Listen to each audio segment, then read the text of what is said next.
Programme मेरा पिंड मेरे खेत विच किसान वीरो तुहाडा बहुत बहुत स्वागत है। मैं हाँ बलविंदर सिंह। तुसीं जाणदे हो कि असीं ਵੱਖ-ਵੱਖ विषयां ते गलबात किसान वीरो करते रहने ते तुहानूं पूरी जानकारी देने की कोशिश करते हैं। अज असीं जिस विषय ते गलबात करन जा रहे हैं, किसान वीरां नूं जानकारी देण जा रहे हैं, वो विषय भी बहुत अहम है। हमेशा सरकारां आखदियां कि खेती विभिन्नता होनी बहुत जरूरी है। ये बहुत सारे कारण ने। पानी की समस्या जिहड़ी आ रही है उन्होंने हल करने लई सरकारां कोशिश कर रही, साडे लोग कोशिश कर रहे हैं और इसे विषय ते असीं गल करनी है कि खेती विभिन्नता विच मक्की दी फसल का योगदान। इस विषय ते गलबात करने लई किसान वीरो मेरे नाल अज बिल्कुल नाल ने डॉक्टर रमेश कुमार जी जिहड़े कि प्रिंसीपल साइंटिस्ट ने भारती मक्की खोज संस्थान लुधियाना तो। डॉक्टर साहब तुसीं मक्की दे फसल दे माहर हो और असी कोशिश करते हैं, सरकारां कोशिश करदियां भी जिहड़ी आ कणक ते झोने की फसल तो थोड़ा जिहा घटा के दूजियां फसलों वा रुझान लिआंदा जावे, जानी कि विभिन्नता लिआंदी जावे खेती विच। ते सब तो पहलां तां मैं तुहानूं ये पुछना चाहुंदा कि खेती विच जिहड़ी है वो विभिन्नता है तां जरूरी, पर इस विभिन्नता लई मक्की की योगदान जिहड़ा वो अदा कर सकती है। जिथे तुसीं देखोगे कि साडे किसान झोना जिहड़ा लांदे हैं इस जिहड़ा रेनी सीजन है, तुसीं कहो कि खरीफ सीजन ते इस सीजन पानी बहुत ज़्यादा लैंदी है, क्योंकि जिहड़ा झोना है उहदा सोइंग करन दा टाइम, बिजाई दा टाइम तो लेके कट्टण तक असी 15 तो 20 पानी देने ही देने पैंदे हैं। तो पानी नूं बचाउण वास्ते असी सेंटर गौरमेंट दे नाल ते स्टेट गौरमेंट दे नाल तरह तरह की मीटिंगां होई और मीटिंगां ते असी डिसाइड किया भी मक्की जिहड़ी है फसल ज़्यादा तो 4 पानी 3 तो 4 पानी तो पक जाती है इस मौसम से और झाड़ भी चंगा आता है। तो इन्हें लेके आइए, आ फसल जो है साडा पानी बचाओगी तो किसान का नुकसान होने तो बचाओगी। तो सब तो वधिया फसल जो है इस सीजन की मक्की है, जो डाइवर्सिफिकेशन दे जो विभिन्नता विच एक बहुत बड़ा रोल अदा कर सकती है। जिवें बाकी फसलों दी किस्मां ने कि झोने दी बहुत सारिया किस्मां ने, इदां मक्की दी किहड़ियां मुख्य जिहड़ियां किस्मां ने? मक्की दी फसल विच साडा एक प्रोग्राम चलता है, ऑल इंडिया कोऑर्डिनेटेड प्रोग्राम। ਇਹਦੇ ਵਿੱਚ ना असी 3 साल के टेस्ट करने के बाद असी रिलीज़ करते हैं। तो PMH1 पंजाब कृषि विश्वविद्यालय, पंजाब खेतीबाड़ी यूनिवर्सिटी की बहुत चंगी फसल है। तो क्वालिटी प्रोटीन मेज दे IQMH 202 बहुत चंगी है। ये प्रोटीन और लाइसिन ट्रिप्टोफैन ज़्यादा होता है। तो इहदा जो दाना है तुहाडे पशुओं वास्ते, तुहाडी पोल्ट्री वास्ते भी चंगा होता है। तुसीं किहड़ा भी जो तुहानूं चंगा लगे तुसीं ले सकते हो। तुसीं साडे प्लाट जिथे लाडोवाल ते असीं डेमोनस्ट्रेशन लगाते हैं, जिथे असीं 100 हाईब्रिड के आले दुआले असीं डेमोनस्ट्रेट करते हैं। ये जिहड़ी मक्की दी फसल है ये कदों इहदी बिजाई कीती जांदी है, कदों लाई जांदी है ते किन्ने चिर दी ये फसल है, इहदे बारे भी साडे किसान। बिजाई करन दा टाइम मैं कहदा जून दे दूजे सप्ताह ते लाइए, ताकि असीं पानी अध जून के बाद जी तो पानी बचाना है कि मक्की पहले लाइए तो इन्हूं पानी बहुत ज़्यादा देना पैंदा है जी। तो असी रिकमेंड करते हैं कि जून के लास्ट वीक च लाइए, सैकेंड वीक ते तो उहदे पानी घट लगना, फिर बारिश शुरू हो जानी और लाण दा वधिया टाइम है। और इहदी जो पक्कण दी अवधि ना वो भी बहुत ज़्यादा नहीं सानू चाहिए। 100 दिन आले दुआले 100-110 दिन की फसल जो है हाईब्रिड असी लेके और ला सकते हैं, ताकि अगली फसल जिहड़ी गेहूँ लानी है, व्हीट लानी है सानू। तो जो कणक वास्ते सानू टाइम चाहिए तो एक 10-15 दिन का टाइम खेत तैयार करने वास्ते भी मिल जाता है। तो असी वधिया तरीके से मक्की दे नाल मक्की ते गेहूँ ते तीजी फसल फिर मूंग भी असी कर सकते हैं। 3-3.5 महीनों की किसान वीरो ये फसल है, ਉਹਦੇ ਵਿੱਚ ਪੱਕ ਕੇ ਤਿਆਰ ਹੋ ਜਾਂਦੀ ਹੈ और ਵਧੀਆ ਕਿਸਾਨਾਂ ਦੇ ਮੁਨਾਫੇ ਵਾਲੀ ਜਿਹੜੀ ਆ ਡਾਕਟਰ ਸਾਹਿਬ ਦੱਸ ਰਿਹਾ ਵੀ ਫਸਲ ਹੈਗੀ ਆ। ਡਾਕਟਰ ਸਾਹਿਬ ਜੇ ਪੂਰੇ ਆਪਾਂ ਪੰਜਾਬ ਦੀ ਗੱਲ ਕਰਦੇ ਆ ਤੇ ਕਿੰਨਾ ਕੁ ਰਕਬਾ ਜਿਹੜਾ ਹੈ ਉਹ ਮੱਕੀ ਦੀ ਫਸਲ ਹੇਠ ਹੈ ਜਾਂ ਮੱਕੀ ਦੀ ਬਿਜਾਈ ਕਿੰਨੇ ਕੁ ਰਕਬੇ 'ਚ ਕੀਤੀ ਜਾਂਦੀ? ਇਸ ਵੇਲੇ ਪੰਜਾਬ 'ਚ ਮੱਕੀ ਦੀ ਫਸਲ 1 ਲੱਖ ਹੈਕਟੇਅਰ ਦੇ ਆਲੇ ਦੁਆਲੇ ਹੁੰਦੀ ਹੈ ਜੀ। ਇਹਨੂੰ ਹੋਰ ਵਧਾਉਣ ਦੀ ਲੋੜ ਹੈ ਤਾਂ ਕਿ ਜਿੰਨਾ ਏਰੀਆ ਸਾਡਾ ਝੋਨੇ ਦੇ ਥੱਲੇ ਆਉਂਦਾ ਹੈ ਉਹਨੂੰ ਘਟਾਈਏ तो साडा पानी बचाइए। जे पानी के बचा ही आप बदल चाहते हैं, झोने नूं छड्ड के आप डॉक्टर साहब मक्की वाले पासे आउंदे आ, किन्ना क पानी का बचा? जिहड़ा झोना है, झोने तो असीं 15 तो 20 पानी लाने ही लाने पैंदे हैं जी। तो और मक्की साडी पक जाती 3 ते 4 पानी दे, ਤਾਂ ਤੁਸੀਂ ਕਹੋ ਕਿ 15 ਤੋਂ 16 ਪਾਣੀ ਸਾਡੇ ਬਚ ਹੀ ਜਾਣੇ ਇੱਕ ਕਿੱਲੇ ਤੇ, ਜੀ। ਕਿੰਨਾ ਪਾਣੀ ਤੁਸੀਂ ਸੋਚ ਸਕਦੇ ਹੋ ਕਿੰਨਾ ਬਚ ਗਿਆ। ਔਰ ਅਸੀਂ ਜਿਹੜਾ ਚੌਲ ਬਾਹਰ ਭੇਜਦੇ ਹਾਂ ਦੂਜੇ ਕੰਟਰੀ ਨੂੰ, ਦੂਜੇ ਦੇਸ਼ਾਂ ਨੂੰ, ਜੀ। ਅਸੀਂ ਐਕਸਪੋਰਟ ਚੌਲ ਨਹੀਂ ਕਰਦੇ, ਅਸੀਂ ਸਾਡਾ ਪਾਣੀ ਐਕਸਪੋਰਟ ਕਰਦੇ ਹਾਂ ਜੋ ਸਭ ਤੋਂ ਕੀਮਤੀ ਹੈ। ਅੱਗੇ ਆਉਣੇ ਵਾਲੀ ਜੋ ਜਨਰੇਸ਼ਨ ਹੋਣੀ ਹੈ ਉਹਨਾਂ ਨੂੰ ਪਾਣੀ ਨਹੀਂ ਛੱਡ ਕੇ ਜਾਂਦਾ, ਸਾਨੂੰ ਬਚਾਉਣਾ ਚਾਹੀਦਾ ਦੂਜੀ ਫਸਲਾਂ ਲੈ ਕੇ, ਤਾਂ ਇਹਨੂੰ ਬਚਾਉਣਾ ਬਹੁਤ ਜ਼ਰੂਰੀ ਹੈ। ਸਾਡਾ ਪਾਣੀ ਜਿਹੜਾ ਦਿਨੋਂ ਦਿਨ ਘਟਦਾ ਜਾ ਰਿਹਾ, ਆਉਣ ਵਾਲੀ ਜਨਰੇਸ਼ਨ ਜਿਹੜੀ ਆ, ਆਉਣ ਵਾਲੀ ਸਾਡੀ ਪੀੜ੍ਹੀ ਜਿਹੜੀ ਆ, ਉਹ ਜ਼ਰੂਰ ਸਾਨੂੰ ਇਹ ਆਖੂਗੀ ਕਿ ਤੁਸੀਂ ਪਾਣੀ ਦਾ ਬਚਾਅ ਨਹੀਂ ਕੀਤਾ। ਜਦੋਂ ਆਪਾਂ ਡਾਕਟਰ ਸਾਹਿਬ ਮੱਕੀ ਦੀ ਫਸਲ ਦੀ ਗੱਲ ਕਰਦੇ ਹਾਂ ਤੇ ਫਸਲ ਕਿੰਨੇ ਚਿਰ 'ਚ ਹੁੰਦੀ ਉਹ ਵੀ ਤੁਸੀਂ ਦੱਸਤਾ, ਕਦੋਂ ਬਜਾਈ ਹੁੰਦੀ ਇਹ ਵੀ ਦੱਸਤਾ। ਹੁਣ ਇਹ ਜਿਹੜੀ ਫਸਲ ਹੈ, ਇਸ ਫਸਲ ਤੇ ਕੋਈ ਕੀੜੇ ਮਕੌੜੇ ਵੀ ਆ ਸਕਦੇ ਆ। ਕਈ ਵਾਰੀ ਕਿਸਾਨ ਸਾਡੇ ਡਰਦੇ ਆ ਵੀ ਇਹ ਜੇ ਲਾਤੇ ਤੇ ਕੀ ਪਤਾ ਝਾੜ ਚੰਗਾ ਨਾ ਮਿਲੇ, ਇਹਦੇ ਤੇ ਕੋਈ ਬਿਮਾਰੀ ਲੱਗ ਜਾਏ, ਇਹਦੇ ਤੇ ਕੋਈ ਕੀੜਾ ਲੱਗ ਜਾਏ। ਉਹ ਸਾਡੇ ਕਿਸਾਨ ਵੀਰਾਂ ਨੂੰ ਜ਼ਰੂਰ ਦੱਸੋ ਕਿਹੜੀ ਕਿਹੜੀ ਬਿਮਾਰੀ ਇਹਨੂੰ ਲੱਗ ਸਕਦੀ ਆ, ਉਹਦਾ ਬਚਾਅ ਕਿਵੇਂ ਕੀਤਾ ਜਾਵੇ। ਇਸ ਸੀਜ਼ਨ ਤੇ ਜਿਹੜਾ ਸਾਡਾ ਜੋ ਬਰਸਾਤ ਵਾਲਾ ਸੀਜ਼ਨ ਹੈ, ਇਹਦੇ ਵਿੱਚ ਕੀੜੇ ਜੋ ਹੈ ਮੇਜਰ ਆਉਂਦੇ ਹੈ। ਇੱਕ ਕਾਈਲੋਪਾਰਟੀਲਸ ਤੋਂ ਗੋਭ ਦਾ ਕੀੜਾ ਹੈ, ਦੂਜਾ ਹੈ fall army warm. Fall army warm ਜਿਹੜਾ ਕੀੜਾ ਹੈ ਪਿੱਛੇ 2-3 ਸਾਲੋਂ ਤੇ ਆਇਆ, ਥੋੜਾ ਘੱਟ ਹੈ, ਲੇਕਿਨ ਇਹਦੀ ਅਭੀ ਪ੍ਰਕੋਪ ਦਾ ਬਹੁਤ ਜ਼ਿਆਦਾ ਹੈ। ਇਹਦੇ ਵਾਸਤੇ ਤੁਸੀਂ ਸਾਡਾ ਇੱਕ ਮੱਕਾ ਐਪ ਹੈ ਜਿਹੜੀ ਤੁਸੀਂ ਪਲੇ ਸਟੋਰ ਤੇ ਜਾ ਕੇ ਡਾਊਨਲੋਡ ਕਰ ਸਕਦੇ ਹੋ। ਉਹਦੇ ਵਿੱਚ ਵੀ ਅਸੀਂ ਸਾਰੀ ਦਵਾਈਆਂ ਕਿਹੜੀ ਬਿਮਾਰੀ ਤੇ ਕਿਹੜੇ ਕੀੜੇ ਵਾਸਤੇ ਕਿੰਨੀ ਦਵਾਈ ਚਾਹੀਦੀ, ਛਿੜਕਣੀ ਚਾਹੀਦੀ, ਕਿੱਦਾਂ ਛਿੜਕਣੀ ਚਾਹੀਦੀ, ਉਹਦਾ ਵੀ ਇੱਕ ਤਰੀਕਾ ਹੈ। ਜਿਹੜਾ ਫਾਲ ਆਰਮੀ ਵਾਰਮ ਹੈ ਉਹਦੇ ਵਾਸਤੇ ਗੋਭ ਜਿਹੜੀ ਹੁੰਦੀ ਹੈ, ਤੁਸੀਂ ਦੇਖੋ ਕਿ ਆ ਪੌਦਾ ਹੈ, ਇਸ ਪੌਦੇ 'ਚ ਗੋਭ ਹੈ, ਇਸ ਗੋਭ ਦੇ ਉੱਤੇ ਇਦਾਂ ਕਰਕੇ ਤੁਸੀਂ ਸਪਰੇਅ ਕਰਨੀ ਹੈ ਤਾਂ ਕਿ ਦਵਾਈ ਇਹਦੇ ਗੋਭ ਤੇ ਅੰਦਰ ਜਾਏ और कीड़े ਨੂੰ मिले, कीड़ा खाऊगा तो मरूगा। यदि सीधे स्प्रे करोगे तो वो नहीं मरूगा। तो बिल्कुल उसमें साड़ा जोड़ा एक किसान ऐप है जो मक्का ऐप है वो सारा कुछ डिस्प्ले किया असी किया है। फोटो भी असी दिते हैं किदा करना है। तुसी सानू भी कंटैक्ट कर सकते हो, किसान वीर सानू कंटैक्ट करनगे तो असी उन्हां नूं एक चीज़ का जवाब देवांगे। डॉक्टर साहब देखो ये भी तुसी दसता कि किहड़े किहड़े कीड़े लग सकते हैं, कोई बीमारी आ सकती, तो उन्हां दा बचाव जिहड़ा ਉਹ ਕਿਵੇਂ ਕਰਨਾ।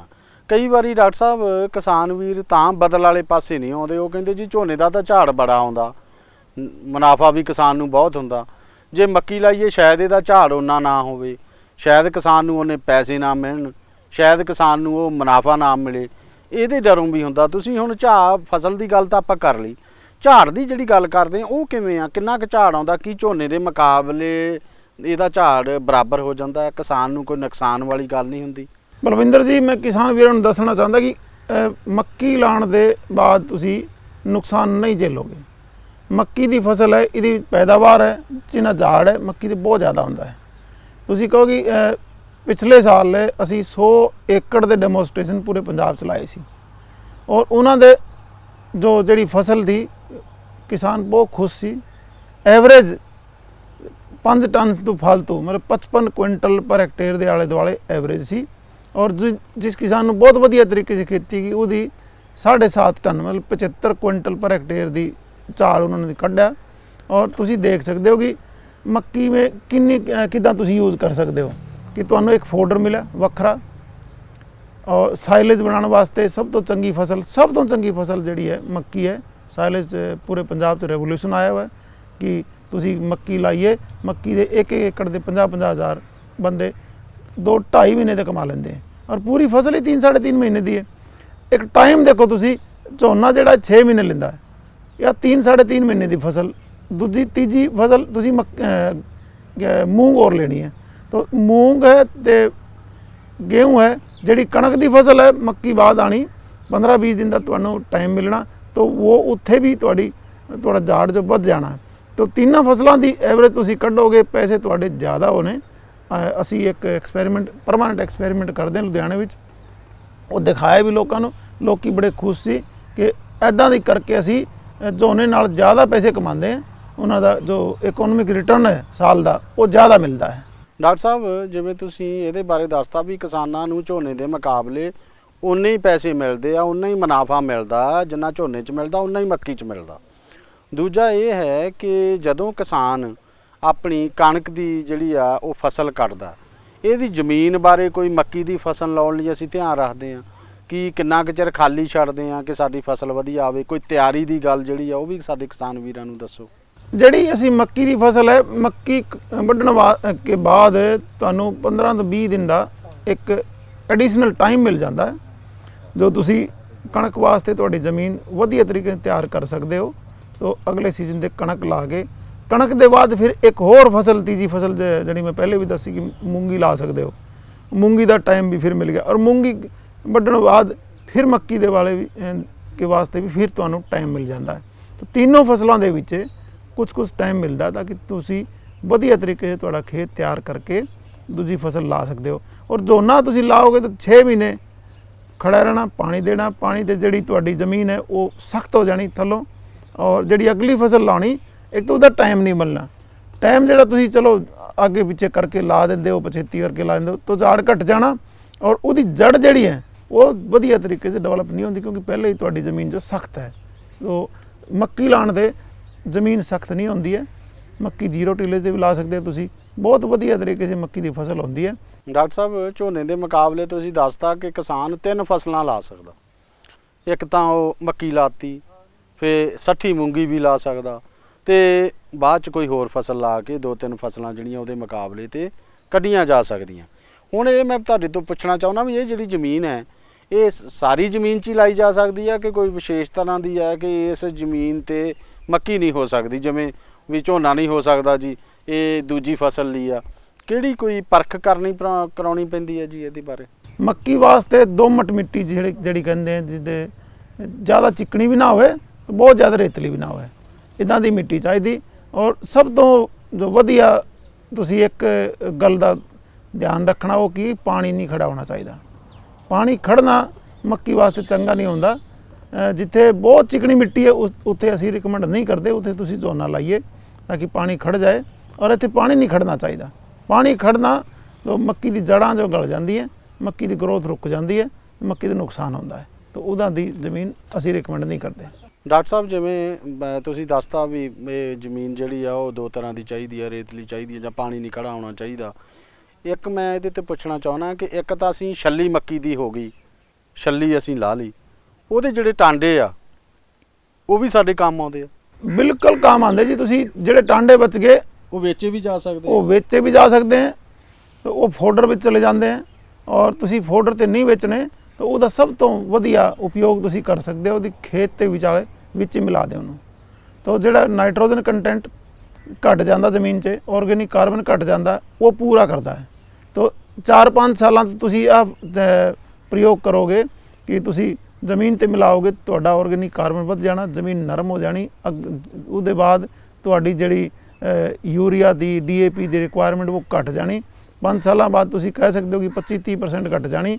ਔਰ ਜ਼ਮੀਨ ਅੱਗੇ ਵਾਸਤੇ, ਸਦਾ ਦੇ ਵਾਸਤੇ ਜ਼ਮੀਨ ਕਦੋਂ ਖਰਾਬ ਨਹੀਂ ਹੋਣੀ, ਉਹਦੀ ਉਰਵਰਕ ਸ਼ਕਤੀ ਜੋ ਹੈ ਉਹ ਹਮੇਸ਼ਾ ਬਰਕਰਾਰ ਰਹਿਣੀ। ਉਹ ਇੱਕ ਐਡੀਸ਼ਨਲ ਫਾਇਦਾ ਮਿਲਦਾ ਹੈ। ਤਾਂ ਮੱਕੀ ਦੇ ਤੋਂ ਤੁਸੀਂ ਕਹੋਗੇ ਮੱਕੀ ਦਾ ਟਾਂਡਾ ਨਹੀਂ, ਮੱਕੀ ਦਾ ਬੂਟਾ, ਮੱਕੀ ਦੇ ਪੱਤੇ, ਸਭ ਕੁਝ ਹੀ ਯੂਜ਼ ਹੁੰਦਾ ਜੀ। ਦੇਖੋ ਕਿਸਾਨ ਵੀਰੋ, ਡਾਕਟਰ ਸਾਹਿਬ ਨੇ ਕਿੰਨੀ ਵਧੀਆ ਗੱਲ ਆਖੀ ਆ ਵੀ ਜਿੱਥੇ ਅਸੀਂ ਮੱਕੀ ਦੀ ਫਸਲ ਲਗਾਉਂਦੇ ਹਾਂ ਉੱਥੇ ਛੱਲੀਆਂ ਤੋੜ ਲੈਂਦੇ ਹਾਂ, ਉਹਦੇ ਟਾਂਡੇ ਤੇ ਪੱਤੇ ਵੀ ਸਾਡੇ ਕੰਮ ਆਉਂਦੇ ਆ। ਜੇ ਅਸੀਂ ਉਹਨੂੰ ਨਹੀਂ ਵੇਚਦੇ ਤੇ ਉਹਨੂੰ ਆਪਦੇ ਖੇਤ ਵਿੱਚ ਮਿਲਾਉਂਦੇ ਆ ਤਾਂ ਉਹ ਕੁਦਰਤੀ ਖਾਦ ਬਣ ਜਾਂਦੀ ਆ, ਜਿਹਦਾ ਕਰਕੇ ਸਾਨੂੰ ਅਗਲੀ ਫਸਲ ਦੀ ਤਿਆਰੀ ਲਈ ਬਹੁਤੀ ਕੋਈ ਖਾਦ ਪਾਉਣ ਦੀ, ਬਹੁਤੀ ਕੋਈ ਇੱਦਾਂ ਦੀ ਚੀਜ਼ ਪਾਉਣ ਦੀ ਲੋੜ ਨਹੀਂ ਪੈਂਦੀ, ਜਿਹਦੇ ਨਾਲ ਸਾਡਾ ਚੰਗਾ ਝਾੜ ਆਵੇ। ਡਾਕਟਰ ਸਾਹਿਬ, ਹੁਣ ਆਪਾਂ ਗੱਲ ਕਰਦੇ ਹਾਂ ਮੰਡੀਕਰਨ ਦਾ। ਕਈ ਵਾਰੀ ਅਸੀਂ ਦੇਖਦੇ ਹਾਂ, ਸਾਡੇ ਕਿਸਾਨ ਵੀਰ ਕਈ ਵਾਰੀ ਇਸ ਗੱਲ ਲਈ ਵੀ ਘਬਰਾਉਂਦੇ ਆ ਵੀ ਝੋਨਾ ਤਾਂ ਆਰਾਮ ਨਾਲ ਅਸੀਂ ਵੇਚਿਆ ਜਾਂਦਾ, ਉੱਥੇ ਮੰਡੀ 'ਚ ਚਲੇ ਜੀ ਦਾ ਵਿਕ ਜਾਂਦਾ। ਮੱਕੀ ਲਈ ਸਾਡਾ ਮੰਡੀਕਰਨ ਬਾਰੇ ਉਹ ਕੋਈ ਖਾਸ ਜਗ੍ਹਾ ਸਾਨੂੰ ਵੇਚਣੀ ਪੈਂਦੀ ਆ, ਕਿੱਥੇ ਭੇਜ ਸਕਦੇ ਆ, ਇਹਦੇ ਬਾਰੇ ਸਾਡੇ ਕਿਸਾਨ ਵੀਰਾਂ ਨੂੰ ਜ਼ਰੂਰ ਦੱਸੋ। ਅਸੀਂ ਇੱਕ ਪ੍ਰੋਗਰਾਮ ਬਣਾ ਕੇ ਇੱਕ ਪੇਜ ਦਾ ਨੋਟ ਪੰਜਾਬ ਗੌਰਮੈਂਟ ਨੂੰ ਸਬਮਿਟ ਕੀਤਾ ਕਿ ਕਿੱਦਾਂ ਮੱਕੀ ਚੈਨਲਾਈਜ਼ ਕੀ ਜਾ ਸਕਦੀ ਹੈ। ਮੱਕੀ ਦੇ ਉਦਯੋਗ ਜਿਹੜੀ ਫੈਕਟਰੀਆਂ ਹੈ, ਜਿੱਥੇ ਫੀਡ ਫੈਕਟਰੀ ਦੇ ਵੱਖਰੀ, ਇੱਥੇ ਐਥਨੋਲ ਦੀ ਰਿਕੁਆਇਰਮੈਂਟ ਜਿਹੜੀ ਗੌਰਮੈਂਟ ਨੂੰ 10% ਤੋਂ बढ़ा ਕੇ 20% ਕਰਦੀ, ਤਾਂ ਮੱਕੀ ਤੋਂ ਮਿਲਣੀ ਨਹੀਂ ਇੱਥੇ। ਜਿਨ ਗੌਰਮੈਂਟ 2 ਫੈਕਟਰੀਆਂ ਇੱਥੇ ਐਥਨੋਲ ਦੀ ਲਾ ਦੇਣੀ, ਤਾਂ ਤੁਸੀਂ ਦੇਖੋਗੇ ਕਿ ਇੱਥੇ ਮੱਕੀ ਮਿਲਣੀ ਨਹੀਂ ਹੈ। ਮੱਕੀ ਦੇ ਮੰਡੀਕਰਨ ਦੀ ਤਾਂ ਕੋਈ ਸਮੱਸਿਆ ਹੀ ਨਹੀਂ ਹੋਣੀ। ਅੱਗੇ ਦੇਖੋਗੇ ਤੁਸੀਂ ਸਟਾਰਚ ਦੀ ਮਿਲ ਹੈ ਜਿਹੜੀ ਪਹਿਲੇ ਇੱਕ ਲੱਗੀ ਹੋਈ ਹੈ ਕਿ ਯਮੁਨਾਨਗਰ ਲੱਗੀ ਹੋਈ ਹੈ, ਇੱਥੇ ਫਗਵਾੜਾ ਲੱਗੀ ਹੋਈ ਹੈ। ਤਾਂ ਮੱਕੀ ਦੀ ਰਿਕੁਆਇਰਮੈਂਟ ਪਹਿਲਾਂ ਹੀ ਬਹੁਤ ਜ਼ਿਆਦਾ ਹੈ। ਔਰ ਜਿਹੜੇ ਛੋਟੇ ਪਲਾਂਟ ਹੈ, ਫੀਡ ਪਲਾਂਟ, ਉਹ ਪੂਰੇ ਪੰਜਾਬ 'ਚ 1000 ਪਲਾਂਟ ਛੋਟੇ ਛੋਟੇ ਲੱਗੇ। ਗੌਰਮੈਂਟ ਨੂੰ ਉਹਨਾਂ ਨੂੰ ਚੈਨਲਾਈਜ਼ ਕਰਨਾ ਇੱਕ ਵਾਰੀ ਇੱਕ ਪਲੇਟਫਾਰਮ ਤੇ ਲੈ ਕੇ ਉਹਨਾਂ ਨੂੰ ਜੋੜਦੇ ਨੇ ਕਿਸਾਨਾਂ ਨਾਲ, ਉਹ ਕਿਸਾਨ ਤੇ ਘਰੋਂ ਮੱਕੀ ਚੱਕ ਜਾਣੀ, ਮੰਡੀਕਰਨ ਦੀ ਕੋਈ ਸਮੱਸਿਆ ਨਹੀਂ ਆਣੀ। ਹੁਣ ਅਸੀਂ ਕਿਸਾਨ ਵੀਰਾਂ ਨੂੰ ਇਹ ਮੈਂ ਚਾਹੁੰਦਾ ਜ਼ਰੂਰ ਜਾਣਕਾਰੀ ਦਿਓ ਵੀ ਉਹਨਾਂ ਨੇ ਆਪਦੀ ਫਸਲ ਲਾਉਣੀ ਆ, ਉਹ ਕਿੱਥੇ ਸੰਪਰਕ ਕਰਨ। ਕਈ ਵਾਰੀ ਜਾਣਕਾਰੀ ਲੈਣੀ ਚਾਹੁੰਦਾ ਕਿ ਮੈਂ ਮੱਕੀ ਦੇ 5 ਏਕੜ ਜਿਹੜੇ ਆ ਉਹ ਬੀਜਣੇ ਚਾਹੁੰਦਾ, ਮੈਂ ਫਸਲ ਲਾਉਣੀ ਚਾਹੁੰਦਾ, ਮੈਂ ਕਿੱਥੇ ਜਾਣਕਾਰੀ ਲਵਾਂ? ਕਿ ਤੁਸੀਂ ਇਦਾਂ ਦੇ ਕੋਈ ਕੈਂਪ ਆਰਗੇਨਾਈਜ਼ ਕਰਦੇ ਹੋ, ਲਾਉਨੇ ਹੋ, ਕਿਸਾਨਾਂ ਨੂੰ ਕੋਈ ਜਾਣਕਾਰੀ ਦਿੰਦੇ ਹੋ? ਤੁਹਾਡਾ ਮਾਧਿਅਮ ਕੀ ਹੈ ਪੰਜਾਬ ਦੇ ਕਿਸਾਨਾਂ ਲਈ? ਜਿਹੜਾ ਸਾਡਾ ਪੰਜਾਬ ਗੌਰਨਮੈਂਟ ਦਾ ਮਹਿਕਮਾ ਹੈ, ਕ੍ਰਿਸ਼ੀ ਵਿਭਾਗ, ਖੇਤੀਬਾੜੀ ਦਾ ਮਹਿਕਮਾ, ਉਹਨਾਂ ਨੂੰ ਤੁਸੀਂ ਕੰਟੈਕਟ ਕਰ ਸਕਦੇ ਹੋ। ਉਹ ਸਾਡੇ ਨਾਲ ਮੀਟਿੰਗਾਂ ਕਰਦੇ ਰਹਿੰਦੇ ਹੈ। ਅਸੀਂ ਸਮਾਂ ਤੇ ਟ੍ਰੇਨਿੰਗ ਵੀ ਆਰਗੇਨਾਈਜ਼ ਕਰਦੇ ਹਾਂ। ਜਿਹੜਾ ਕੋਈ ਕਿਸਾਨ ਭਾਈ ਕਿਸਾਨ ਵੀਰ ਸਾਡੇ ਨਾਲ ਆ ਕੇ ਕੋਈ ਉਦਯੋਗ ਵਾਸਤੇ ਟ੍ਰੇਨਿੰਗ ਲੈਣਾ ਚਾਹੀਦਾ ਹੈ, ਤਾਂ ਖੇਤੀ ਵਾਸਤੇ ਟ੍ਰੇਨਿੰਗ ਲੈਣਾ ਚਾਹੁੰਦਾ ਹੈ, ਤਾਂ ਅਸੀਂ ਉਹ ਵੀ ਕਰ ਸਕਦੇ ਹਾਂ। ਮੈਂ ਇੱਕ ਗੱਲ ਹੋਰ ਦੱਸਾਂਗਾ ਤੁਹਾਨੂੰ ਕਿ ਅਸੀਂ ਇੱਕ ਫੂਡ ਪ੍ਰੋਡਕਟ ਤੇ ਵੀ ਅਸੀਂ ਕੰਮ ਕਰਦੇ ਹਾਂ ਇੱਥੇ। ਤਾਂ ਫੂਡ ਪ੍ਰੋਡਕਟ ਦੀ ਟ੍ਰੇਨਿੰਗ ਛੋਟੀ ਇੰਡਸਟਰੀ ਤੁਸੀਂ ਲਾ ਸਕਦੇ ਹੋ, ਜਿੱਥੇ ਤੁਸੀਂ ਕਹਿੰਦੇ ਬੇਕਰੀ ਇੰਡਸਟਰੀ, ਬੇਕਰੀ ਵਾਲਾ ਕੋਈ ਬਹੁਤ ਜ਼ਿਆਦਾ ਥਾਂ ਨਹੀਂ ਚਾਹੀਦੀ ਬੇਕਰੀ ਵਾਲਿਆਂ ਨੂੰ। ਇੱਕ ਕਮਰੇ ਦੇ ਤੁਸੀਂ ਆਪਣਾ ਰੋਜ਼ਗਾਰ ਸ਼ੁਰੂ ਕਰ ਸਕਦੇ ਹੋ। ਮੱਕੀ ਦੇ ਬਿਸਕਿਟ ਬਣਦੇ ਹੈ, ਮੱਕੀ ਦੇ ਬਰਫੀਆਂ ਬਣਦੀਆਂ, ਮੱਕੀ ਦੇ ਪਾਸਤਾ ਬਣਦਾ, ਇੱਦਾਂ ਦੀ ਬਹੁਤ ਸਾਰੀ ਚੀਜ਼ ਅਸੀਂ ਬਣਾਉਂਦੇ ਹਾਂ। ਅਸੀਂ ਲੋਕਾਂ ਨੂੰ ਸਿਖਾਉਂਦੇ ਵੀ ਹਾਂ। ਤਾਂ ਕਿਸਾਨ ਵੀਰ ਵੀ ਸਾਨੂੰ ਕੰਟੈਕਟ ਕਰ ਸਕਦੇ ਹੈ। ਹੋਰ ਨਹੀਂ ਉਹ ਤੁਹਾਡਾ ਲੋਕਲ ਜਿਹੜਾ ਐਗਰੀਕਲਚਰ ਅਫਸਰ ਹੈ, ਉਹਨਾਂ ਨੂੰ ਤੁਸੀਂ ਕੰਟੈਕਟ ਕਰਕੇ ਸਾਡੇ ਕੋਲ ਆ ਸਕਦੇ ਹੋ। ਸਾਲ 'ਚ ਹਰ ਮਹੀਨੇ ਅਸੀਂ ਟ੍ਰੇਨਿੰਗ ਕਰਦੇ ਹਾਂ। ਡਾਕਟਰ ਸਾਹਿਬ, ਮੈਂ ਇਸ ਗੱਲ ਵੱਲ ਆ ਹੀ ਰਿਹਾ ਸੀ ਵੀ ਇਹ ਜਿਹੜਾ ਮੱਕੀ ਦੀ ਫਸਲ ਹੈ, ਇਹਦੇ 'ਚ ਫੂਡ ਪ੍ਰੋਡਕਟ ਦੀ ਆਪਾਂ ਗੱਲ ਕਰਦੇ ਹਾਂ, ਇਹਨੂੰ ਪ੍ਰੋਸੈਸਿੰਗ ਵੀ ਕੀਤਾ ਜਾ ਸਕਦਾ, ਇਹਦਾ ਹੋਰ ਕੀ ਬਣਾਇਆ ਜਾ ਸਕਦਾ? ਬਿਸਕਟ ਤਾਂ ਤੁਸੀਂ ਦੱਸਦੇ। ਇੰਡੀਆ 'ਚ ਮੱਕੀ ਦੇ 1000 ਪ੍ਰੋਡਕਟ ਤੋਂ ਵੀ ਜ਼ਿਆਦਾ ਪ੍ਰੋਡਕਟ ਬਣਦੇ ਹੈ। ਜਿੱਦਾਂ ਬੇਬੀ ਕੋਰਨ ਹੈ, ਬੇਬੀ ਕੋਰਨ ਦੇ ਵੱਖਰੀ ਡਿਸ਼ਾਂ ਬਣਦੀਆਂ। ਕਿਤੇ ਤੁਸੀਂ ਖੀਰ ਬਣਾ ਸਕਦੇ ਹੋ, ਪਕੌੜੇ ਬਣਾ ਸਕਦੇ ਹੋ, ਮਨਚੂਰੀਅਨ ਬਣਾ ਸਕਦੇ ਹੋ, ਚੱਕਲੀਆਂ ਬਣਾ ਸਕਦੇ ਹੋ। ਜਿੱਥੇ ਇੱਕ ਹੋਰ ਜੋ ਛੋਟੇ ਬੱਚੇ ਹੁੰਦੇ ਨੇ, ਜਿਨ੍ਹਾਂ ਨੂੰ ਅਸੀਂ ਇਨਫੈਂਟ ਕਹਿੰਦੇ ਹਾਂ, ਉਹਨਾਂ ਦੇ ਵਾਸਤੇ ਵੱਖਰੇ ਪ੍ਰੋਡਕਟ ਬਣਦੇ ਹੈ। ਜੋ ਪ੍ਰੈਗਨੈਂਟ ਲੇਡੀਜ਼ ਉਹਨਾਂ ਦੇ ਵਾਸਤੇ ਵੱਖਰੇ ਪ੍ਰੋਡਕਟ ਬਣਦੇ ਹੈ। ਜਦੋਂ ਆਪਾਂ ਇਹਦਾ ਸੰਤੁਲਿਤ ਖੁਰਾਕ ਦੀ ਗੱਲ ਕਰਦੇ ਹਾਂ, ਉਦੋਂ ਮੱਕੀ, ਜਦੋਂ ਕਣਕ ਆਪਾਂ ਹਮੇਸ਼ਾ, ਜੇ ਪੰਜਾਬ ਦੀ ਗੱਲ ਕਰਦੇ ਡਾਕਟਰ ਸਾਹਿਬ, ਤੇ ਪੰਜਾਬ ਦੇ ਲੋਕ ਹਮੇਸ਼ਾ ਕਣਕ ਹੀ ਖਾਂਦੇ। ਸਵੇਰੇ ਵੀ ਰੋਟੀ ਖਾ ਲਈ, ਦੁਪਹਿਰੇ ਵੀ ਰੋਟੀ ਖਾ ਲਈ, ਰਾਤ ਨੂੰ ਵੀ ਕਣਕ ਦੀ ਰੋਟੀ ਖਾ ਲਈ। ਜਦੋਂ ਆਪਾਂ ਮੱਕੀ ਦੀ ਫਸਲ ਉਗਾਉਂਦੇ ਆ, ਮੱਕੀ ਸਾਡੀ ਪੈਦਾਵਾਰ ਹੁੰਦੀ ਆ, ਇਹਦੇ ਲਈ ਅਸੀਂ ਮਤਲਬ ਕਿਹੋ ਜਿਹੀ ਖੁਰਾਕ ਹੈ ਕਣਕ ਦੇ ਮੁਕਾਬਲੇ, ਸਿਹਤ ਲਈ ਕਿੰਨੀ ਲਾਹੇਵੰਦ? ਮੱਕੀ ਦਾ ਇੱਕ ਵੇਰੀਐਂਟ ਹੈ ਕੁਆਲਿਟੀ ਪ੍ਰੋਟੀਨ ਮੇਜ਼ ਜੀ। ਤੇ ਕੁਆਲਿਟੀ ਪ੍ਰੋਟੀਨ ਮੇਜ਼ ਦੇ ਤੁਸੀਂ ਦੇਖੋ ਕਿ ਟ੍ਰਿਪਟੋਫੈਨ ਤੇ ਲਾਈਸਿਨ, ਦੋ ਐਸੈਂਸ਼ੀਅਲ ਅਮੀਨੋ ਐਸਿਡ ਹੈ, ਉਹ ਦੂਜੀ ਮੱਕੀ ਤੇ ਜ਼ਿਆਦਾ ਹੁੰਦੇ, ਡਬਲ ਹੁੰਦੇ ਹੈ। ਤਾਂ ਖਾਣ ਵਾਸਤੇ ਮੈਂ ਰਿਕਮੈਂਡ ਕਰੂੰਗਾ ਕੁਆਲਿਟੀ ਪ੍ਰੋਟੀਨ ਮੇਜ਼ ਤੁਸੀਂ ਲਗਾਓ। ਔਰ ਉਹਦੇ ਵਿੱਚ ਤੁਸੀਂ ਜੋ ਮੱਕੀ ਦੀ ਰੋਟੀਆਂ ਜਿਹੜੀ ਬਣਾਓਗੇ ਉਹ ਵੀ ਬੜੀ ਚੰਗੀ ਲੱਗਣਗੀ, ਮਿੱਠੀ ਲੱਗਣਗੀ, ਨਰਮ ਬਣਦੀ ਹੈ। ਔਰ ਦੂਜਾ ਕੁਆਲਿਟੀ ਜਿਹੜੇ ਬੱਚਿਆਂ ਨੇ ਖਿਲਾਓਗੇ, ਇਹ ਮਸਲਸ ਹੈ, ਜਿਹੜੀ ਹੱਥਾਂ ਦੀ ਮਸਲ, ਸਰੀਰ ਦੀ ਮਸਲਾਂ ਹੈ, ਉਹ ਮਜ਼ਬੂਤ ਹੋਣਗੀ। ਔਰ ਕੁਆਲਿਟੀ ਦੀ ਗੱਲ ਕਰੀਏ ਤਾਂ ਤੁਸੀਂ ਕਹਿ ਸਕਦੇ ਹੋ ਕਿ 1 ਗਲਾਸ ਦੁੱਧ ਦਾ ਔਰ 1 ਰੋਟੀ ਮੱਕੀ ਦੀ ਕੁਆਲਿਟੀ ਪ੍ਰੋਟੀਨ ਮੇਜ਼ ਦੀ ਬਰਾਬਰ ਤਾਕਤ ਹੁੰਦੀ ਹੈ। ਤੁਸੀਂ ਕੁਆਲਿਟੀ ਦੇ ਜਿਹੜੇ ਵੀਟ ਦੀ ਐਲਰਜੀ, ਅੱਜ ਕੱਲ੍ਹ ਲੋਕਾਂ ਨੂੰ ਬਹੁਤ ਜ਼ਿਆਦਾ ਵੀਟ ਦੀ ਐਲਰਜੀ, ਡਾਕਟਰ ਕਹਿੰਦਾ ਕਿ ਕਣਕ ਤੁਸੀਂ ਬੰਦ ਕਰ ਦਿਓ। ਤਾਂ ਕਣਕ ਜਿਹੜੀ ਬੰਦ ਕਰੋਗੇ, ਤੁਸੀਂ ਮੱਕੀ ਖਾਈਏ, ਮੱਕੀ ਬਹੁਤ ਚੰਗੀ ਤਰ੍ਹਾਂ ਤੁਸੀਂ ਰਿਪਲੇਸ ਕਰ ਸਕਦੇ ਹੋ ਵੀਟ ਨੂੰ। ਔਰ ਕੌਨਸਟੀਪੇਸ਼ਨ ਜਿਹੜਾ ਹੁੰਦਾ ਹੈ, ਕਬਜ਼ ਹੋ ਜਾਂਦੀ ਲੋਕੀ ਨੂੰ, ਤਾਂ ਜਿਹੜਾ ਮੋਟਾ ਦਾਣਾ ਹੈ, ਮੋਟਾ ਅਨਾਜ ਹੈ, ਉਹ ਹਮੇਸ਼ਾ ਹੀ ਆਪਕੇ ਸਿਹਤ ਵਾਸਤੇ ਬਹੁਤ ਚੰਗਾ ਹੁੰਦਾ ਹੈ। ਤਾਂ ਮੱਕੀ ਦੇ ਗੁਣ, ਮੱਕੀ ਦਾ ਸਵਾਦ ਬਹੁਤ ਹੀ ਚੰਗਾ ਹੈ। ਤਾਂ ਸਾਡੇ ਦੇ ਇੱਥੇ ਇੱਕ ਪੁਰਾਣੀ ਕਹਾਵਤ ਵੀ ਹੈ, ਲੋਕੀ ਖਾਂਦੇ ਵੀ ਰਹਿੰਦੇ ਹੈ ਕਿ ਮੱਕੀ ਦੀ ਰੋਟੀ ਤੇ ਸਰਸੋਂ ਦਾ ਸਾਗ, ਉਹ ਇੱਦਾਂ ਹੀ ਨਹੀਂ ਮਸ਼ਹੂਰ ਹੋਇਆ, ਉਹ ਇਹਦੀ ਕੁਆਲਿਟੀ ਕਰਕੇ ਹੀ ਮਸ਼ਹੂਰ ਹੋਇਆ। ਤਾਂ ਅਸੀਂ ਮੱਕੀ ਦੀ ਤਰਫ ਡਾਈਵਰਟ ਕਰ ਸਕਦੇ ਹਾਂ ਖਾਣ ਵਾਸਤੇ। ਡਾਕਟਰ ਸਾਹਿਬ, ਇਹ ਤਾਂ ਤੁਸੀਂ ਵਧੀਆ ਗੱਲ ਆਖੀ ਹੈ। ਔਰ ਸਾਡੇ ਕਿਸਾਨ ਵੀਰ ਜਾਣਦੇ ਆ ਵੀ ਪੰਜਾਬ ਦੀ ਜਿਹੜੀ ਮੇਨ ਜਿਹੜੀ ਆ ਡਿਸ਼ ਹੈ, ਜਿਹਨੂੰ ਆਪਾਂ ਕਿਹਾ ਜਾਂਦਾ ਖੁਰਾਕ, ਜਦੋਂ ਸਰਦੀਆਂ ਦੀ ਗੱਲ ਆਉਂਦੀ ਆ ਤੇ ਮੱਕੀ ਦੀ ਰੋਟੀ, ਸਰੋਂ ਦਾ ਸਾਗ, ਇਹ ਮੇਨ ਤੌਰ 'ਤੇ ਅਸੀਂ ਸਰਦੀਆਂ 'ਚ ਖਾਂਦੇ ਹਾਂ। ਡਾਕਟਰ ਸਾਹਿਬ, ਇੱਕ ਗੱਲ ਕਦੇ ਲੰਘਦੇ ਵੜਦੇ ਅਸੀਂ ਦੇਖਦੇ ਹਾਂ ਵੀ ਮੱਕੀ ਜਿਹੜੀ ਆ ਨਾ, ਜਦੋਂ ਆਟਾ ਕਈ ਵਾਰੀ ਆਪਾਂ ਲੈਣ ਜਾਂਦੇ ਹਾਂ, ਉਦੋਂ ਦੇਖਦੇ ਹਾਂ ਵੀ ਜਾਂ ਛੱਲੀ ਲੈ ਕੇ ਕਿਤੇ ਰਸਤੇ 'ਚ ਰੁਕਦੇ ਹਾਂ, ਰੇਹੜੀ ਲੱਗੀ ਆ, ਛੱਲੀ ਖਾਂਦੇ, ਉਹਨੂੰ ਪੁੱਛਣਾ ਪੈਂਦਾ ਵੀ ਛੱਲੀ ਮਿੱਠੀ ਆ? ਅਸਲ 'ਚ ਇਹ ਮਿੱਠੀ ਤੇ ਫਿੱਕੀ ਦਾ ਕੀ ਅੰਤਰ ਹੈ? ਕੀ ਬੀਜ ਦਾ ਅੰਤਰ ਹੈ, ਪਾਣੀ ਦਾ, ਕਿ ਇਹਦੀ ਸਾਂਭ ਸੰਭਾਲ ਘੱਟ ਹੋਈ ਆ ਤੇ ਛੱਲੀ ਦੇ ਦਾਣੇ ਜਿਹੜੇ ਆ ਉਹ ਬਾਹਲੇ ਮਿੱਠੇ ਨਹੀਂ ਹੋ ਸਕੇ? ਇਹਦੇ ਬਾਰੇ ਥੋੜੀ ਜਿਹੀ ਜਾਣਕਾਰੀ ਮੈਂ ਜ਼ਰੂਰ ਲੈਣਾ। ਬਲਵਿੰਦਰ ਜੀ, ਜਿਹੜੀ ਮਿੱਠੀ ਮੱਕੀ ਹੁੰਦੀ ਹੈ ਜੀ, ਉਹ ਜਿੱਦਾਂ ਮੈਂ ਦੱਸਿਆ ਨਾ ਕੁਆਲਿਟੀ ਪ੍ਰੋਟੀਨ ਮੇਜ਼, ਤਾਂ ਉਹ ਵੀ ਵੱਖਰੀ ਹੁੰਦੀ ਹੈ ਜੀ। ਇਹਦੇ ਵਿੱਚ ਮਿੱਠਾ ਬਹੁਤ ਜ਼ਿਆਦਾ ਹੁੰਦਾ ਹੈ। ਤਾਂ ਦੂਜੀ ਮੱਕੀ ਮਿੱਠੀ ਨਹੀਂ ਹੁੰਦੀ। ਇਹਦੇ ਵਿੱਚ ਜਿਹੜਾ ਜੈਨੇਟਿਕਸ ਕਹੀਏ ਤਾਂ ਜੋ ਸਿੰਗਲ ਜੀਨ ਹੈ, ਉਹ ਜੀਨ ਦਾ ਫਰਕ ਹੁੰਦਾ ਹੈ। ਰਿਸੈਸਿਵ ਜੀਨ ਇਨ ਹੋਮੋਜ਼ਾਈਗਸ ਕੰਡੀਸ਼ਨ ਅੰਗਰੇਜ਼ੀ ਦਾ ਅਸੀਂ ਕਹਿੰਦੇ ਹਾਂ, ਉਹ ਇਹਦੇ ਵਿੱਚ ਪ੍ਰੈਜ਼ੈਂਟ ਹੁੰਦਾ ਹੈ, ਤਾਂ ਕਰਕੇ ਇਹਨੂੰ ਮਿੱਠਾ ਹੁੰਦਾ ਹੈ। ਔਰ ਇਹ ਬਹੁਤ ਜ਼ਿਆਦਾ ਮਿੱਠਾ ਹੁੰਦਾ ਹੈ। ਜਿਹੜੇ ਤੁਸੀਂ ਪੁੱਛਦੇ ਹੋ ਪਾਣੀ, ਕੋਈ ਪਾਣੀ ਦੀ ਅਲੱਗ ਲੋੜ ਨਹੀਂ ਹੈ, ਕੋਈ ਖਾਦ ਦੀ ਅਲੱਗ ਲੋੜ ਨਹੀਂ ਹੈ। ਇੱਦਾਂ ਹੀ ਦੀ ਮੱਕੀ ਗਰੋ ਕਰਨੀ ਹੈ ਤੁਸੀਂ, ਜਿੱਦੀ ਤੁਹਾਡੇ ਫੀਲਡ 'ਚ ਦੂਜੀ ਮੱਕੀ ਤੁਸੀਂ ਲਾਉਂਦੇ ਆ, ਇਸੇ ਤਰ੍ਹਾਂ ਲਾਉਣੀ ਹੈ। ਔਰ ਆ ਮਿੱਠੀ ਜੋ ਹੈ ਇਹਦਾ ਜੈਨੇਟਿਕ ਕੰਸਟੀਟਿਊਸ਼ਨ ਬਣਾਉਂਦਾ ਹੈ, ਨਾ ਕਿ ਕੋਈ ਪਾਣੀ ਉਹ ਖਾਦ ਬਣਾਉਂਦਾ ਹੈ। ਤੋ ਵੱਖਰੇ ਵੱਖਰੇ ਥਾਂ ਦੇ ਵੱਖਰੇ ਵੱਖਰੇ ਹਾਈਬ੍ਰਿਡ ਦੇ ਨਿਕਲੇ ਆ। ਤੁਸੀਂ ਜਿਹੜਾ ਵੀ ਚਾਹੀਦਾ ਬਹੁਤ ਅੱਛੀ ਪੈਦਾਵਾਰ ਆਉਂਦੀ ਹੈ। ਔਰ ਮਿੱਠੀ ਮੱਕੀ ਦੇ ਵੀ ਡਿਫਰੈਂਟ ਪ੍ਰੋਡਕਟ ਵੀ ਬਣਦੇ ਆ। ਤੁਸੀਂ ਮੱਕੀ ਦਾ दूध ਬਣਾ ਸਕਦੇ ਹੋ, ਮੱਕੀ ਦੀ ਡਿਫਰੈਂਟ ਡਿਸ਼ਾਂ ਬਣਾ ਸਕਦੇ ਹੋ, ਮੱਕੀ ਦਾ ਹਲਵਾ ਬਣਾ ਸਕਦੇ ਹੋ। ਬਹੁਤ ਜ਼ਿਆਦਾ ਮਿੱਠੀ ਮੱਕੀ ਦੇ ਪ੍ਰੋਡਕਟ ਵੀ ਬਣਦੇ ਆ। ਤੁਸੀਂ ਉਹਦਾ ਸਵਾਦ ਕੱਚੀ ਖਾ ਕੇ ਨਹੀਂ, ਉਹ ਪ੍ਰੋਡਕਟ ਬਣਾ ਕੇ ਵੀ ਲੈ ਸਕਦੇ ਹੋ। ਡਾਕਟਰ ਸਾਹਿਬ, ਬਹੁਤ ਹੀ ਵਧੀਆ ਜਾਣਕਾਰੀ ਤੁਸੀਂ ਸਾਡੇ ਕਿਸਾਨ ਵੀਰਾਂ ਨੂੰ ਦਿੱਤੀ ਹੈ ਕਿ ਮੱਕੀ ਦੀ ਫਸਲ ਜਿਹੜੀ ਆ ਇਹ ਵਿਭਿੰਨਤਾ ਵਿੱਚ ਬਹੁਤ ਵੱਡਾ ਯੋਗਦਾਨ ਹੈ। ਫਸਲ ਵਿਭਿੰਨਤਾ ਵਿੱਚ ਮੱਕੀ ਦੀ ਫਸਲ ਦਾ, ਉਹਦੇ ਬਾਰੇ ਤੁਸੀਂ ਅੱਜ ਸਾਡੇ ਕਿਸਾਨ ਵੀਰਾਂ ਨੂੰ ਜਾਣਕਾਰੀ ਦਿੱਤੀ ਹੈ। ਦੂਜਾ, ਇਹਦੇ 'ਚ ਤੁਸੀਂ ਇਹ ਦੱਸਿਆ ਕਿ ਮੱਕੀ ਸਿਰਫ ਆਪਾਂ ਨੂੰ ਕੋਈ ਰੋਟੀ ਦੀ ਗੱਲ ਨਹੀਂ ਹੈਗੀ, ਇਹਦੇ 'ਚ ਜਿੰਨੀ 1000 ਦੇ ਕਰੀਬ ਪ੍ਰੋਡਕਟ ਇਹਦੇ ਮੱਕੀ ਦੇ ਦਾਣਿਆਂ ਦੇ ਬਣਾਏ ਜਾਂਦੇ ਆ। ਕਿਸਾਨਾਂ ਨੂੰ ਫਾਇਦਾ ਵੀ ਹੁੰਦਾ, ਮੁਨਾਫੇ ਵਾਲੀ ਵੀ ਫਸਲ ਹੈ। ਔਰ ਮੈਨੂੰ ਡਾਕਟਰ ਸਾਹਿਬ ਪੂਰੀ ਆਸ ਹੈ ਵੀ ਸਾਡੇ ਕਿਸਾਨ ਵੀਰ, ਜਿਵੇਂ ਤੁਸੀਂ ਪਹਿਲਾਂ ਹੀ ਕਾਫੀ ਰਕਬੇ ਦੀ ਗੱਲ ਕੀਤੀ ਆ, ਹੋਰ ਕਿਸਾਨ ਇਸ ਪਾਸੇ ਆਉਣਗੇ ਔਰ ਬਦਲਵੀਂ ਫਸਲ ਦੇ ਤੌਰ 'ਤੇ ਮੱਕੀ ਦੀ ਫਸਲ ਨੂੰ ਜਿਹੜਾ ਅਪਣਾਉਣਗੇ। ਤੁਸੀਂ ਸਾਡੇ ਕਿਸਾਨ ਵੀਰਾਂ ਨੂੰ ਜਾਣਕਾਰੀ ਦਿੱਤੀ, ਤੁਹਾਡਾ ਬਹੁਤ ਬਹੁਤ ਧੰਨਵਾਦ।